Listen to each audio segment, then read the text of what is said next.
এবার কবিতার চরণভিত্তিক আলোচনার মধ্য থেকে কবির মূল রূপটা কি বলতে চাইছেন আমরা আরেকবার দেখে নেব। বইগুলো সামনে খুলে রাখো, আমি এখান থেকে বইটা নিয়ে পড়াচ্ছি। কারণ আমি যদি ভিডিও লাইনের সঙ্গে পড়াই, আমি দেখেছি যে বারবার আমার ভিডিও লাইনের সঙ্গে কবিতার অর্থটাকে ঠিক বোঝা যাচ্ছে না। তবু আমি চেষ্টা করছি। দেখো, বাঁচতে হবে বাঁচার মতন, বাঁচতে বাঁচতে এই জীবনটা গোটা একটা জীবন হয়ে জীবন্ত হোক। তাহলে কবি কি বলতে চাইছেন? বাঁচতে হবে বাঁচার মতন। আমরা এই পৃথিবীতে অনেকেই বেঁচে আছি, কিন্তু সেটা বাঁচার মতো নয়। অনেকে মরে থেকেও বেঁচে রয়েছেন। সেই মরে থেকে বেঁচে থাকাটা মানব জীবনের পক্ষে সুখের নয়, বরং সেটা হাহাকার, সেটা বেদনার। কবি সেইভাবে বাঁচতে চান না। কবি বলছেন বাঁচতে হবে বাঁচার মতন। কিভাবে বাঁচা? একটা মানুষের বেঁচে থাকার জন্য প্রধান উপাদান কি কি? আমাদের প্রথম দরকার হয় খাদ্য, দ্বিতীয় দরকার হয় স্বাস্থ্য, তারপর দরকার হয় শিক্ষা। তাহলে এমনভাবে বাঁচতে হবে যে মানব জীবনের যাদের আহার, খাদ্য, বস্ত্র, শিক্ষার কোনোটার ত্রুটি ঘটবে না, কোনোটার অভাব ঘটবে না। মানুষ মানুষ হয়ে বাঁচবে, মানুষ যেন মানবেতর প্রাণী হয়ে না বাঁচে। তাহলে মানবেতর বলতে সেই ইতর প্রাণীদের মতো করে বেঁচে থাকার মতো মানুষ বেঁচে থাকবে না। প্রকৃতির বুকে মানুষের সম্মান, ইজ্জত, আব্রু রক্ষা করে বেঁচে থাকতে হবে। তাই কবি বললেন বাঁচতে হবে বাঁচার মতন। আর এইভাবে বাঁচতে বাঁচতে এই জীবনটা গোটা একটা জীবন হয়ে জীবন্ত হোক। কোনো অবস্থাতেই যেন সেটা মরে না যায়, কোনো অবস্থাতেই যেন সেটা হাহাকারময় হয়ে না উঠুক। প্রত্যেক টাইম সেটা থাকবে লাইভ, প্রত্যেক টাইম হবে প্রাণবন্ত, প্রত্যেকটা মুহূর্ত, প্রত্যেকটা ক্ষণ মানুষের বেঁচে থাকার প্রাণময় এক সত্তার প্রকাশ থাকবে। যেখানে থাকবে না হাহাকার, যেখানে থাকবে না দৈন্য, যেখানে থাকবে না আফসোস, সেই জায়গাটা কবি বললেন যে এই বাঁচতে বাঁচতে এই জীবনটা গোটা একটা জীবন্ত হোক। এই গোটা জীবন জীবন্ত কিভাবে হবে? তাহলে আমাদের শুধু নিজের নয়, পারিপার্শ্বিক সকল পরিস্থিতিকে জীবন্ত করে তুলতে হবে, নচেত সম্ভব নয়। আমি একা কি করে জীবন্ত থাকব? চারিদিকে যদি হাহাকার, চারিদিকে যদি শূন্যতা, চারিদিকে যদি তার রূপ বিকাশ সম্পূর্ণ না হয়, যদি পরিস্থিতিটা প্রতিকূল হয়ে যায়, তাহলে তো একজনের জীবন্ত থাকার কথা নয়। তাই কবি বললেন যে জীবনটা বাঁচতে বাঁচতে জীবন হয়ে, জীবনটা গোটা একটা জীবন হয়ে জীবন্ত হোক। অর্থাৎ আমরা একটা টোটাল পরিবার হয়ে উঠি, আমরা একটা টোটাল জীবন্ত রূপ পাই। পল্লী, পরিবেশ, প্রকৃতি, শহর, নগর, সর্বত্র আমি কিছুই ছাড়ব না। এই রোদ ও বৃষ্টি, আমাকে দাও ক্ষুধার অন্ন। তাহলে এই পৃথিবীর বুকে সবটাই দরকার, রোদটাও দরকার, বৃষ্টিটাও দরকার। সূর্য রশ্মির তেজস্বিতায় যেমন সব কিছু আমাদের সৃষ্টিশীল, আর বৃষ্টির নতুন রূপের মধ্যে হয়ে ওঠে অঙ্কুরোদ্গম। একদিকে যেমন তা সৃষ্টিশীল, অন্যদিকে তা ধ্বংসের রূপকার। রোদ ও বৃষ্টির কোনোটাই কবি ছাড়বেন না। তিনি সমস্ত রূপ, রস, বর্ণ, গন্ধটা অনুভূত করে নিতে চান। আমাকে দাও ক্ষুধার অন্ন। তাহলে বেঁচে থাকার প্রধান উপায় হচ্ছে বা একমাত্র প্রয়োজন হলো আমাদের কোনটা? না অন্ন। কারণ বেঁচে থাকতে গেলে ক্ষুধাটাকে নিবারণ করতে হবে ফার্স্ট। ক্ষুধা নিয়ে বেঁচে থাকা যাবে না, ক্ষুধার অন্নের সংস্থান করতে হবে। আর এই রোদ ও বৃষ্টির মধ্য দিয়ে সৃষ্টি যেন অতিবাহিত হয়ে ওঠে, এগিয়ে চলে প্রকৃতিকে সুন্দরভাবে সাজিয়ে তুলতে। তাই সর্বশক্তির আধার সূর্য, যার কিরণ রোদ, আর এই বৃষ্টি যা সেই রূপময় পৃথিবীর এই মাটিকে করে তোলে অমৃত, অর্থাৎ রসরূপী। সেই রোদ ও বৃষ্টি কবি জানেন তাদের যেমন সৃষ্টিশীল রূপ আছে, আছে ধ্বংসাত্মক রূপ। সবটাকেই তিনি অনুভব করতে চান, পরিবর্তে নিতে চান কি? ক্ষুধার অন্ন। শুধু যা নয় নিছক অন্ন, শুধুমাত্র অন্নটুকুই তিনি দাবি করছেন না যে ক্ষুধা নিবৃত্তির জন্য শুধুমাত্র অন্নটা হলেই তার হয়ে যাবে। না, শুধু অন্নটা নয়, নই, আমার চাই সব লাবণ্য। আন্ডারলাইন করবে, সব লাবণ্য বলতে বিলাসিতা, বৈভব, সব কিছুর মূল রূপটা চাই আমাদের। তাহলে বিলাস ব্যাসনের সামগ্রিক জীবনটাকে অনুভব করে নিতে চান কবি, কোনোভাবেই এড়িয়ে যেতে চান না শুধু অন্যটা নিয়ে বেঁচে থাকা, না পাওয়া না চাওয়ার দাবি যেন তার কাছে কোনোটাই না থাকে।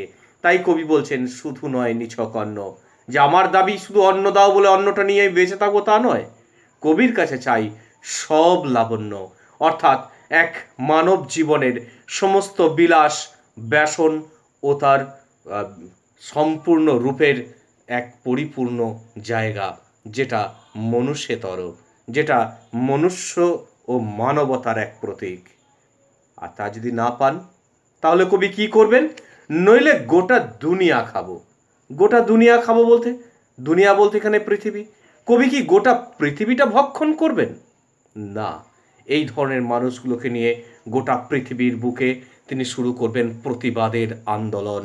সেই প্রতিবাদের আন্দোলনে গোটা দুনিয়া ছারখার হয়ে যাবে। এই না খাওয়া মানুষগুলো, মানবেতর প্রাণীগুলো কি করবে না তাদের বিরুদ্ধে লড়াই করবে।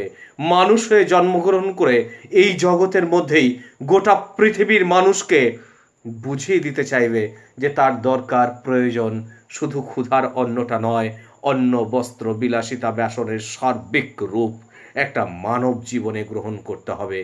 নচেত এই মানব জীবন কখনোই আর দ্বিতীয়বার ফিরে পাওয়া যাবে না। আমাকে কেউ গ্রামে গঞ্জে ভিখিরি করে পালিয়ে যাবে, এটা একটা স্বার্থপর মানুষ। স্বার্থপর মানুষ সবসময় চায় অন্যের কাঁধে বন্দুক রেখে নিজের স্বার্থ সিদ্ধি ঘটাতে। আমরা চাই এইভাবেই একটা শোষণ সমাজ গড়ে তুলেছি। আমরা সমাজের মধ্যে ধনিক শ্রেণী আর নিম্নবিত্ত শ্রেণী তৈরি করেছি, মধ্যবিত্ত সম্প্রদায়কে আমরা ধ্বংস করে ফেলেছি। আর এই বিত্তবান শ্রেণী বেনিয়ান প্রজাতি মানুষ কি করে না একটা মানুষকে ধ্বংস করে অন্য জায়গায় তারা স্বার্থের স্বর্গসুখ বা স্বর্গ সোপান তৈরি করে, আর এক শ্রেণীর মানুষ গ্রামে গঞ্জে ভিক্ষা করে খায়, অর্থাৎ কদর্য মানসিকতার এক রূপ বা কদাকার। কবি বলছেন এটাকেও ভাববে না। কবি প্রচণ্ড সংগ্রামী এবং প্রতিবাদী। কবি সেই প্রতিবাদী মানসিকতা দিয়ে একদম তীব্র হারে প্রকাশ করে বলেছেন আমাকে কেউ গ্রামে গঞ্জে ভিখারি করে পালিয়ে যাবে, পারবে না। আমাকে কেউ নিলাম করবে সুতোকলে, কামারশালায়। তাহলে কামারশালায় এরকমভাবে এক কর্মঠ দৈহিক কর্মঠ মানুষদেরকে তাদের সার্বিকভাবে বিক্রি করে দেওয়া হয়, তাদেরকে প্রচণ্ড পরিশ্রমের মধ্যে রেখে দিয়ে একটা নতুন সিঁড়ির ওপর দিয়ে উঠে যায় আর এক ধনিক সম্প্রদায়। তাহলে এইভাবে সমাজে চলে নির্যাতন। কেউ ভিখিরি করে পালিয়ে যায়, কেউ নিলাম করে দেয় থাকে সুতোকলে বা কামারশালায়। কবি বলছেন আমি কিছুই ছাড়ব না, তোমরা ভেবো না যে আমি সব কিছু ছেড়ে দেব। প্রচণ্ড পরিমাণ সংগ্রামী কবি, প্রতিবাদী কবি। এখন আমার অন্য খেলা, কবি একটা অন্য খেলা খেলতে চান। কীরকম? পদ্মপাতায় ফড়িং যেমন আপন মনে খেলায় মাতে গোটা জীবন। একটা যেন রূপকের অনুষঙ্গ ঘটালেন কবি এখানে। বলছে দেখো পদ্মপাতায় ফড়িং যেমন আপন মনে খেলায় মাথে গোটা জীবন। ফড়িং, ফড়িং একটা পতঙ্গ, যে পতঙ্গ তার বয়স মানে না, সে কিন্তু সারাটা জীবন শুধু উড়ে বেড়ায়। তাহলে প্রথমে যেদিন জন্ম মুহূর্ত থেকে শেষ মুহূর্ত পর্যন্ত সে উড়ে বেড়ায়, আপন শক্তি আপন যৌবন নিয়ে যেন উড়ে বেড়ায়। বয়স যেন তার কাছে কোনো বাধাই নয়। পদ্মপাতার মধ্যে ফড়িং যেভাবে উড়ে বেড়ায়, কবি যেন তার জীবনটা এইভাবেই সারা জীবন ফড়িংয়ের মতো সুন্দর সাবলীল ভঙ্গিমায় উড়ে বেড়াতে চান। গোটা জীবন কবি ঠিক সেইভাবেই খেলার মতো করে উড়ে বেড়াবেন। খুব বড় একটা লাইন বলেছেন, আন্ডারলাইন করবে। একটা দার্শনিক রূপের একটা লাইন বলেছেন, ভীষণ গুরুত্বপূর্ণ দুটো লাইন আন্ডারলাইন করবে। মানুষ সে যে আশা হলো, মানুষ হয়েই ফিরে যাব। বাঁচতে হবে বাঁচার মতন, বাঁচতে বাঁচতে এই জীবনটা গোটা একটা জীবন হয়ে জীবন্ত হোক। মানুষ সে যে আশা হলো। প্রকৃতির এই নিসর্গ প্রকৃতির বুকে হাজারো প্রাণীর তার বিভিন্ন রূপে আসে, আমরাও তাই একটা প্রাণী রূপে এই প্রকৃতির বুকে এসেছি মানুষ সেজে। তাই ফিরে যাওয়ার সময় অন্য কোনো প্রাণীর বদান্যতা নিয়ে যাব না, আমরা মানুষ হয়েই যেতে চাই। যথেষ্ট মানবতার বিকাশ ঘটিয়ে, মানব সভ্যতার বিকাশ ঘটিয়ে, মানুষের মর্যাদা নিয়েই আমরা ফিরে যাব এই পৃথিবী থেকে। বাঁচতে হবে বাঁচার মতন, আর এই বাঁচাটা হবে সম্পূর্ণভাবে সাবলীল, লাবণ্যময়, সমস্ত চাওয়া পাওয়ার ঊর্ধ্বে। বাঁচতে বাঁচতে এই জীবনটা গোটা একটা জীবন হয়ে জীবন্ত হোক। এইভাবেই জীবন ধরা দেবে আমাদের কাছে একটা জীবন্ত রূপ। এই যে একটা সার্বিক বিষয় কবি আলোচনা করলেন, তাহলে আমরা দেখতে পেলাম যে কবি জন্মান্তরবাদে বিশ্বাসী নয়, কবি একবার জন্মতেই বিশ্বাসী, এবং এই মানুষ হয়ে মানব জীবনের সম্পূর্ণ রূপটা কবি এই জীবনের মধ্যেই মিটিয়ে নিতে চান। কোনোভাবেই পরবর্তী জীবনের জন্য তিনি অপেক্ষমান নন। সংগ্রামী, প্রতিবাদী কবি মানব জীবন হয়ে মানুষের সামগ্রিক রূপ লাবণ্যটাকে অনুভব করে নিতে চান। এইভাবে এই জীবন কবিতায় সুনীল গঙ্গোপাধ্যায় তার সাহসী পদক্ষেপের মধ্যে এই জীবনের কাঙ্ক্ষিত রূপটাকে প্রকাশ করেছেন। সার্বিকভাবে মানুষ হয়ে এসেছেন আর মানুষ হয়েই ফিরে যেতে চান। বাঁচতে বাঁচতে গোটা জীবনটাকে একটা জীবন্ত রূপ, প্রাণবন্ত রূপ কবি ফিরে পেতে চাইছেন। তাহলে কবিতার মূল সংক্ষিপ্ত সারের মধ্যে আমরা কি বলবো? পৃথিবীতে পশু পাখির মতো মানুষও মরণশীল। জন্ম যার আছে জন্মিলে মরিতে হবে, অমর কে কোথা কবে। তাহলে পৃথিবীতে পশু পাখির মতো মানুষও মরণশীল। সাধারণত সবাই জানে মানুষের জন্ম মৃত্যু একবারই। তাই যতদিন এই জীবন ততদিন ত্যাগ নয়, কোনো রকমভাবে কম্প্রোমাইজ নয়। ত্যাগ করে কি হবে? ত্যাগের জীবন আমাদের কাছে জীবন নয়। ভোগ সুখের মধ্য দিয়েই অতিবাহিত করা শ্রেয়। আমাদের জীবনটা সবচেয়ে বেশি সুন্দর হয়ে উঠবে যত ভোগ করব, হ্যাঁ, যত আমাদের মধ্যে আরও বেশি বিনোদনভাবে কাটানো যাবে, সেটাই হচ্ছে আমাদের সবচেয়ে শ্রেষ্ঠ রূপ। রোদ, বৃষ্টি, ক্ষুধার অন্ন কিংবা লাবণ্য সমস্তই মানুষের জীবনে প্রয়োজন। তাহলে আমাদের রোদ বৃষ্টি দরকার, ক্ষুধার অন্নটাও দরকার, দরকার আমাদের বিলাসিতা, বৈভব, ঐশ্বর্যের সব কিছুর। এই জীবনের মধ্যেই পরবর্তী জীবন বলে আমাদের ক্ষেত্রে কিছু হবে না। পরবর্তী জীবনের জন্য আমরা অন্য কিছু রেখে যাব না। এই জীবনের জন্যই আমরা সব কিছু সংগ্রহ করে তার স্বাদ মিটিয়ে নেব, আস্বাদন করব পৃথিবীর রূপ, রস, বর্ণ, গন্ধের অতীব এক রূপ। অতিবাহিতই শ্রেয়। এছাড়া দুর্বল চিত্তে থাকাটাও কাম্য নয়। দুর্বল চিত্ত কেন? সংগ্রামী, প্রতিবাদী। কেউ পারবে না আমাকে গ্রামে গঞ্জে ভিখারি করে দিয়ে যেতে, কেউ পারবে না আমাকে কলকারখানায় বা সুতাকলে নিলাম করতে। এই যে একটা দুর্বলতা নয়, যেন শক্তির প্রগাঢ় একটা দম্ভ কবির মধ্যে বেরিয়ে আসছে। এই আস্ফালন, এই মানবতা সভ্যতা থেকে, মানব সভ্যতা থেকে যেন আমরা তা ছিনিয়ে নিতে চাইছি। আমরা এই প্রকৃতির বুকে মানুষ হয়ে জন্মগ্রহণ করেছি, মানুষ হয়েই ফিরে যাবার জন্যে। অন্য কোনো ইতর প্রাণীর মতো করে আমরা এই পৃথিবী থেকে বিদায় নেব না। কবি সেটা কি বলছেন? কেউ কাউকে গ্রামে গঞ্জে ভিখারি করে পালিয়ে যেতে পারা, অথবা সুতাকলে বা কামারশালায় নিলাম করে দিয়ে নিজ স্বার্থ সিদ্ধি করতে পারে। তাহলে এক শ্রেণীর মানুষের স্বার্থ সিদ্ধির চাপানুতর চলতে থাকে, তারা স্বার্থ সিদ্ধি ঘটাতে পারে, সেই জায়গাটা কিন্তু উনি করতে দেবেন না। এটাই কবির প্রতিবাদ। এখানেই কবির যেন একটা সদম্ভ আবেগ নয়, সদম্ভ এক বিরোধিতা ফুটে উঠেছে। কিন্তু এইসব অশুভ শক্তিকে সমূলে বিনাশ করা উচিত।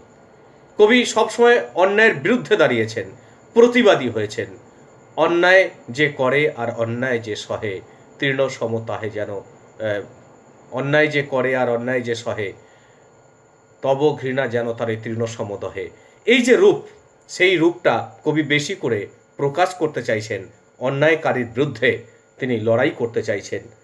ফড়িং যেমন সানন্দে ওরে, মানুষেরও সেরকম আনন্দ থাকা বাঞ্ছনীয়। মানুষ রূপে এই পৃথিবীতে আগমন, অনুরূপ গমনও তেমনই কাঙ্ক্ষিত। এটাই হোক আমাদের কাঙ্ক্ষিত। মানুষ হয়ে এসেছি, মানুষ হয়েই আমাদেরকে ফিরে যেতে হবে। তাই গোটা জীবন বলতে যা বোঝায়, তেমনই একটা জীবনের জন্য বাঁচা প্রয়োজন, যে আমাদের সম্পূর্ণ এক জীবন, সম্পূর্ণ এক রূপ নিয়ে আমরা বেঁচে উঠব। এই হচ্ছে সুনীল গঙ্গোপাধ্যায়ের লেখা এই জীবন কবিতার সামগ্রিক একটা আলোচনা। এই আলোচনার প্রেক্ষাপটে কবি সম্পর্কে, এই জীবন সম্পর্কে কবির এক দূরদৃষ্টি বা দর্শন আমরা দেখলাম যে কবি খুব ব্যাপকতরভাবেই একবার জন্মান্তরবাদে বিশ্বাসী নয়, ইহজীবনে মানুষের একবার জন্মেই বিশ্বাসী। তাই এই জন্মেই তার সব কিছু রূপ রস বর্ণগন্ধ তিনি অনুভব করেন।